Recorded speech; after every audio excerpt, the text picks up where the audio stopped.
A pair of binoculars is essentially a handheld double telescope. Light rays from the object you're viewing enter the lenses on the far end, the objectives. This projects an image just behind those lenses, inside the binocular's housing. The smaller eyepiece lenses you peer through then magnify that image. The objectives are curved, causing the image to appear upside down. To turn it right side up, each binocular half needs a glass prism. Using UV light-activated glue, workers mount several prisms on steel plates that take them through a series of grinding and polishing steps. Protective paint prevents any dust from contaminating the pristine surface. Grinding with diamond dust removes mere tenths of a millimeter of glass. Polishing with an even finer abrasive removes another 1/100th of a millimeter. At the end of it all, the three sides are perfectly flat.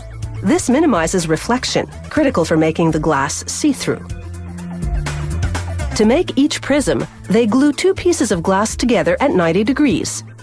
This special machine ensures the angle is precise.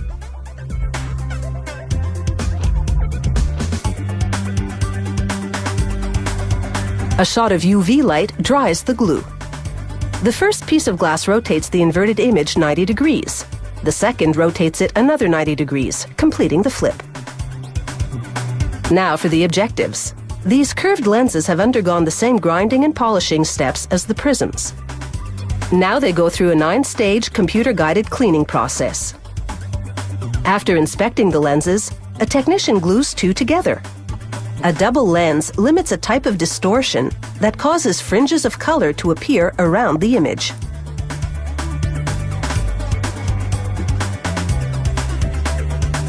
It's critical to match them to each other perfectly.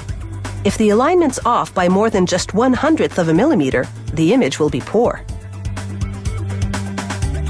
This alignment machine displays a dot representing the center of each lens, so it's just a matter of matching the dots. A 2-second shot of UV light dries the glue. Next, a technician loads mineral pellets into a vacuum chamber. Their exact formulation is a company secret. The pellets produce an anti-reflection lens coating that lets more light come through the lenses. Inside the vacuum chamber, a beam of electrons evaporates the pellets into microscopic particles that coat the lenses.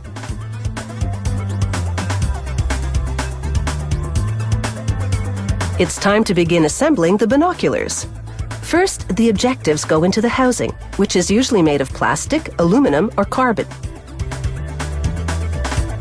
Workers clean the lenses with a few blasts of compressed nitrogen. Then secure them in place with threaded holding rings.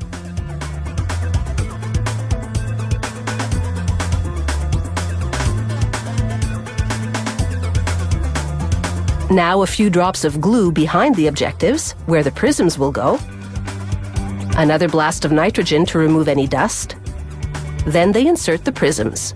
This optical machine aligns the focal points of the prism and its corresponding objective.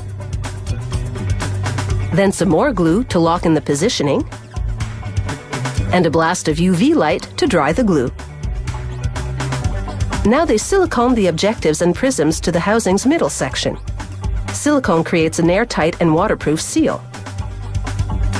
This holding mechanism presses the parts together while workers drive in the screws. Onto the opposite end of the middle section go the oculars, the smaller lenses through which you look. Those also attach with threaded holding rings. Now, through a valve on each side, a machine sucks air from the housing and injects nitrogen gas. Nitrogen prevents the lenses from fogging up. A day after filling, they recheck the nitrogen pressure to make sure there's no leak. This factory puts all the binoculars it produces through rigorous testing, subjecting them to prolonged vibration, water pressure, extreme heat, freezing temperatures, and other trying conditions.